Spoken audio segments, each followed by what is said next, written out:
ganito. Tapos dito sa likod, sakit pag matagal ako nakatayo. Push and shoulder, tsaka leg, ang balakang. Lingon ko nga ron. Kabila. May masakit. Wala naman. Okay.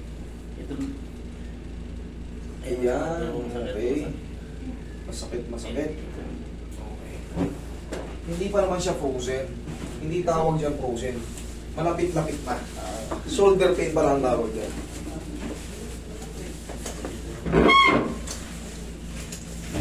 Nakahangat pa, lagpas pa ng kalahati. Hindi pa yan i-consider ng frozen shoulder. Pero siya may spondylosis siya. Ano ba ibig sabihin ng spondylosis? Sabi ng doktor, di ko na. Spondylosis means discompression. Sa lumbar, ay masakit ang balakang. Malakang. Spondylosis, discompression. Bakit nakaiga ang sakit? Yes, discompression. Pero madali lang yan. Madali lang yan. Para sa akin ha, ewan ko, sa iba.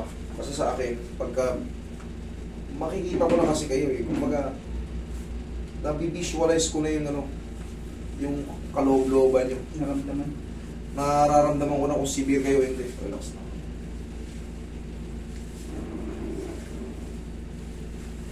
Naano ko na eh.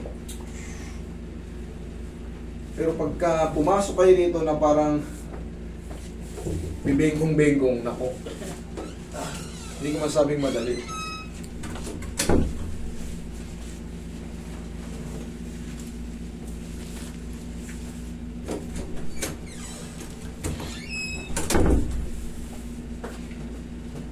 Higa kang patagilid, sir. Ito lang ang pantanggal ng spondylosis, oh. Squeeze.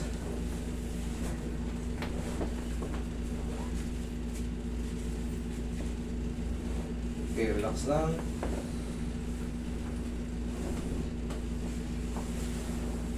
Relax lang. Kabilang side. Yung mga tumutunog yan, yan yung mga magtatanggal ng mga discompression or yung spondylosis. Ang pinakamahirap, yung spondylosis. Magkapatid yun. Spondylosis at spondylolisthesis. Tapos yung mga anterolisthesis, yan yung mga mahirap. Yan yung mga mahirap. Pero ito, spondylosis. Na yan. Pero pag marami na, pag multi-level spondylosis, yan na, medyo kayo naman nangihinda yan, kawawa kayo kasi palaging masakit ang katawan nyo. Kaya pag nakakaramdam kayo ng mga back pain, kung ano nyo na agad, pag consistent na siya 1 linggo, 2 linggo, pa-check nyo na, paayos nyo na agad. Kasi hindi yan basta-basta nawawala. Palala ng palala yan. Kailangan yan, may setup na yung buong likod nyo. Relax lang.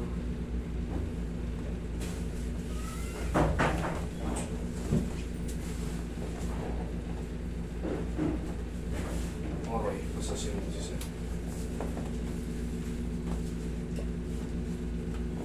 Diyan ka lang, sir.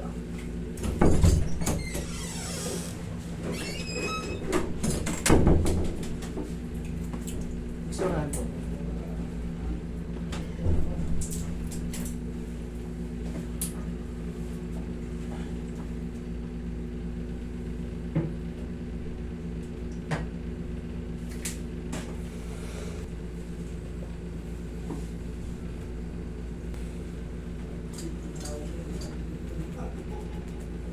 Yeah.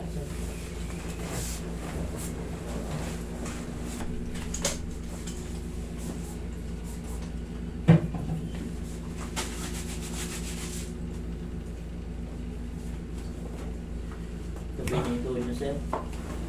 Pinituin niyo sa Pansinin mo yung balakang mo. Parang gaang-gaang. Nakahinga ng mais. Inhale. Exhale.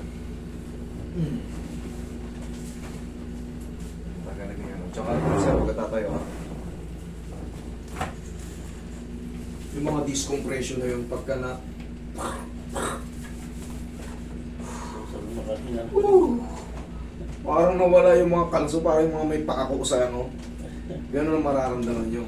Pag tama ang adjustment, pero pag mali ang adjustment, Isa-isa lang. wala, paralisado. Okay? Pagtatayo, pagka ganyan, siyempre wala kayong files eh. Binanggit nyo lang, wala yung talaga yung main papel. Siyempre, maraming dun yung hindi nyo naiintindihan eh. Pakasigurado kayo palagi. Pag masakit ang balakang nyo, pag tatayo kayo sa higaan, higa kang tagilid, tagilid ka muna, tagilid, tukod yung siko mo yung baba mo ng paa mo. Iyan ang tamang pagtayo sa siko at kamay. Okay? Diyan ka lang. May dati rin siyang ano sa tuhod. Dada, hindi na nag-ano. Alala ko na lahat yun. Pwede ito si Riabol. Pwede ito. Dalawa lang kami nakalista eh. Tapos, aataking ko yung leg nyo kagaya ng ginawa ko sa kanya. Kasi meron kayong vertigo. Lahat po yan marireset. Hindi po kayo pwedeng karatiin na may iniinda kayong irritation. Tapos magme-mens kayo, ano yan eh. Okay? I'm sorry, pero... Okay na alas Next na time. sa kanya. Oh, sir. Okay? O, tingnan mo, pakiramdam mo mga bato mo. Ayos nang parang gumagaan yan. Gaan na, okay? Sige, dito ka.